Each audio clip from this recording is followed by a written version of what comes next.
Bienvenidos al curso de análisis de casos de monitoreo de variables de flotación de cobre. Prepárense para una inmersión profunda en el mundo de la minería del cobre, donde cada gota, cada burbuja y cada partícula cuenta. Imaginen que están en la sala de control de una planta, rodeados de pantallas que monitorizan un proceso complejo de flotación. Nuestro objetivo hoy es comprender cómo se controlan las variables clave de este proceso y qué ocurre cuando algo se desvía. Suena apasionante. Desde fuera, la flotación de cobre parece casi mágica. Usar burbujas para separar el cobre del resto del mineral. Mm, Pero apuesto a que detrás de esa magia hay una precisión milimétrica. Desde luego. Para empezar, pensemos en el flujo de agua. En el cajón colector de la flotación Raffer, donde comienza el proceso, la dilución de la pulpa es crucial. Demasiado espesa y las burbujas no pueden hacer su trabajo. Demasiado diluida y se pierde eficiencia. Tiene sentido. Pero, ¿cómo se logra esa dilución perfecta en un entorno tan dinámico? No me imagino a alguien con una jarra midiendo el agua. Ahí entran en juego los sensores de flujo magnéticos y los controladores. Imaginen un sistema de retroalimentación constante. Los sensores miden el flujo del agua con una precisión increíble y envían esa información al controlador.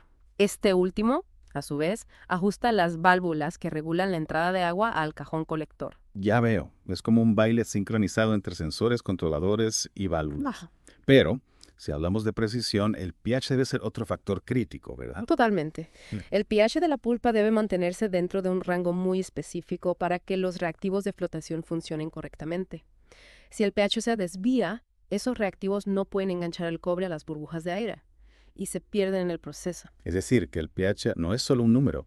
Es la diferencia entre que el cobre flote hacia las ganancias o se hunda en las pérdidas. Exacto. ¿Cómo se mantiene ese equilibrio tan delicado? De nuevo, con sensores y controladores. Sensores de pH monitorizan constantemente la acidez o alcalinidad de la pulpa y si se detecta una desviación, se inyecta lechada de cal para corregirlo. Claro, la lechada de cal. Supongo que no es una simple adición constante, ¿verdad? No. Debe haber un algoritmo de control que dosifique la cantidad justa en cada momento. Exacto. El sistema ajusta la apertura de las válvulas para regular la cantidad de lechada de cal que se añade, manteniendo así el pH en el rango óptimo. Es una operación dinámica y precisa. Impresionante. ¿Y todo esto solo para el agua y el pH? Sí, Me imagino que el aire, el motor de la flotación, también requiere un control minucioso. por supuesto. El flujo de aire es vital para mantener a flote las partículas de cobre. Cada celda de flotación tiene un sistema que regula la cantidad de aire que se inyecta, utilizando, como ya te imaginas, sensores, controladores y válvulas. Apuesto a que un exceso o una falta de aire puede desestabilizar todo el proceso. ¿Qué tipo de válvulas se usan para regular el flujo de aire? ¿Son las mismas que para el agua? No, en este caso se utilizan válvulas de tipo mariposa. Estas válvulas permiten un control más preciso del flujo de aire, ajustándose gradualmente según las indicaciones del controlador. Entiendo. Cada variable tiene su propia personalidad y requiere un tipo específico de válvula. Y hablando de personalidades, ¿qué me dices del nivel de la pulpa en las celdas de flotación? Seguro que no queremos que se desborde todo. Claro que no. Para controlar el nivel se utilizan sensores de flotador magnéticos que miden la altura de la pulpa en la celda y válvulas de tipo dardo que regulan el flujo de salida de la pulpa. Vale, ya vamos viendo que la precisión es la reina en este proceso.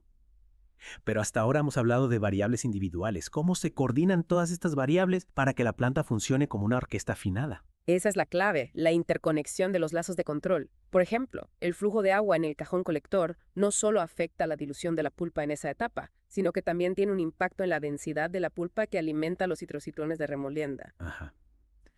Ahí empezamos a ver la complejidad real del sistema. Es como una coreografía donde cada movimiento afecta a los demás. Cuéntame más sobre esos citrociclones. ¿Qué papel juegan en esta danza del cobre? Los citrociclones se encargan de moler finamente el mineral antes de que entre en la flotación. Y, como puedes imaginar, también tienen sus propias variables a controlar, como la presión y la densidad de la pulpa. Espero que no me digas que usan válvulas de mariposa también para controlar la presión. No te preocupes, en este caso se utilizan válvulas neumáticas de tipo on-off.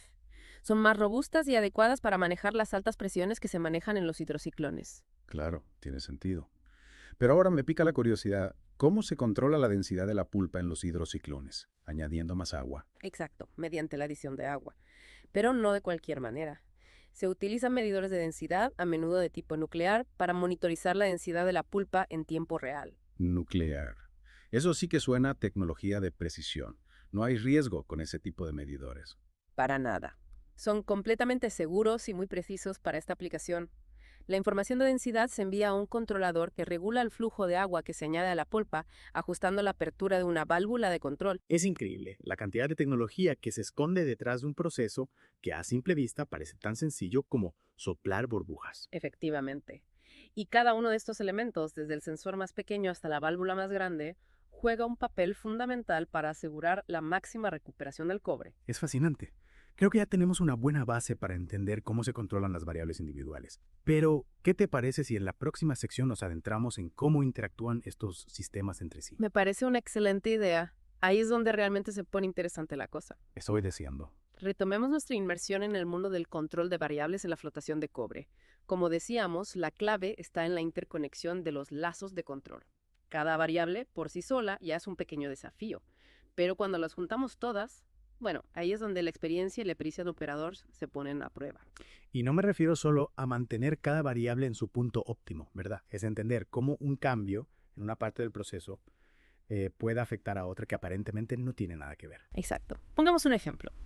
Hablábamos antes del control del flujo de agua en el cajón colector. Un operador novato podría pensar, vale, ajusto el flujo para la dilución correcta y ya está.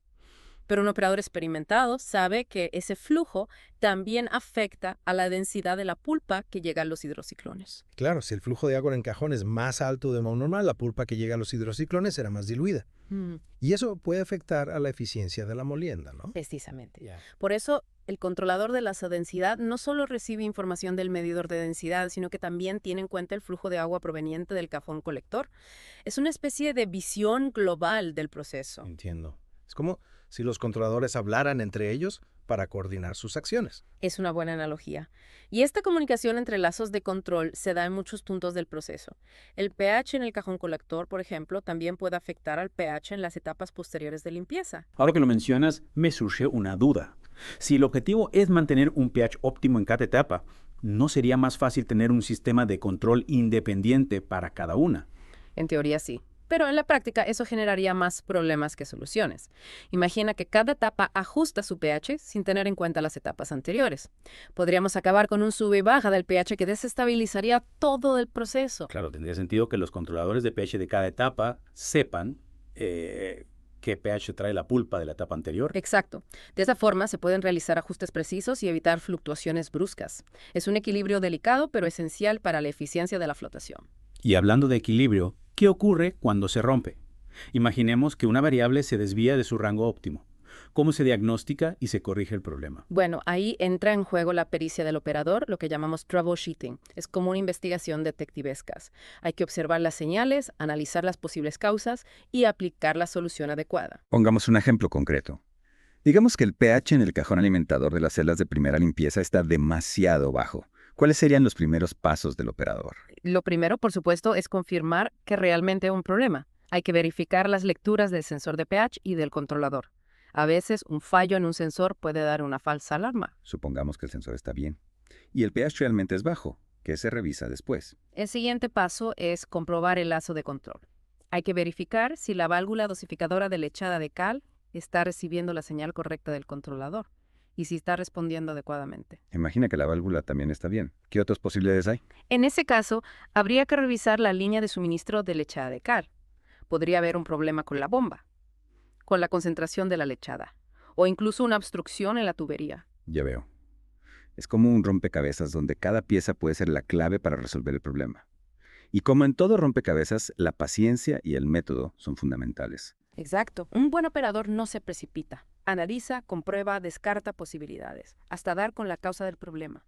Y solo entonces aplica la solución. Hablando de análisis, ¿qué importancia tiene la monitorización continua de las variables en una planta de flotación?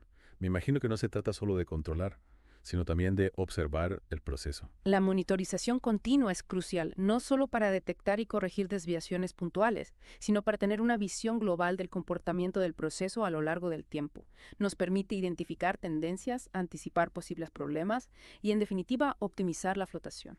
Es como tener un electrocardiograma del proceso, ¿verdad? Una excelente analogía. La monitorización nos permite ver el latido del proceso, detectar cualquier arritmia y aplicar el tratamiento adecuado. Y gracias a la tecnología, cada vez tenemos herramientas más sofisticadas para analizar toda esa información.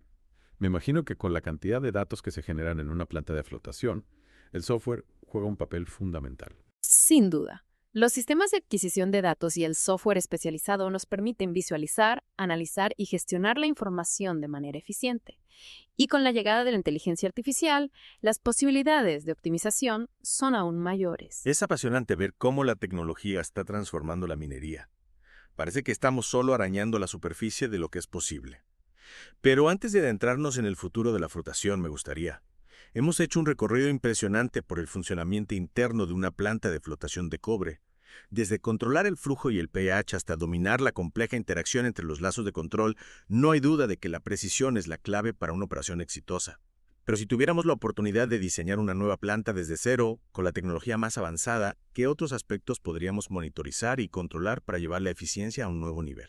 Buena pregunta.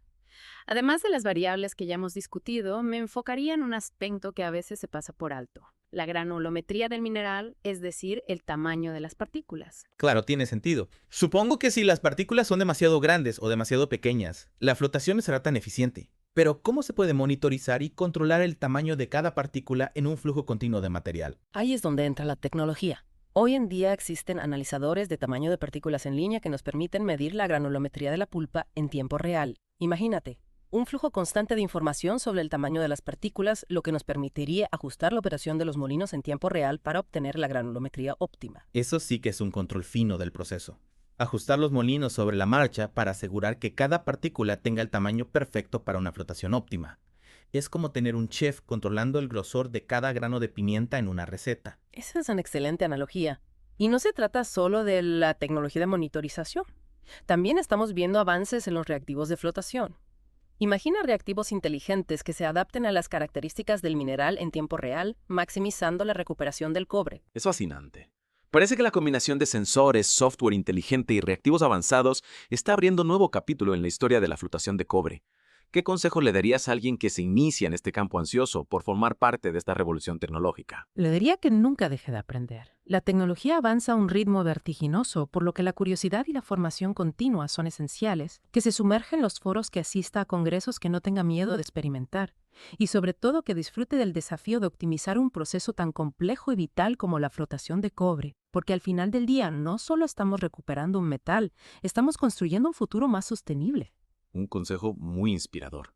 Creo que este viaje al corazón de la flotación de cobre nos ha dejado a todos con ganas de más. Estoy de acuerdo. Hemos explorado las variables, los sistemas de control, la resolución de problemas, e incluso hemos vislumbrado el futuro de la flotación. Pero esto es solo el comienzo. Exacto.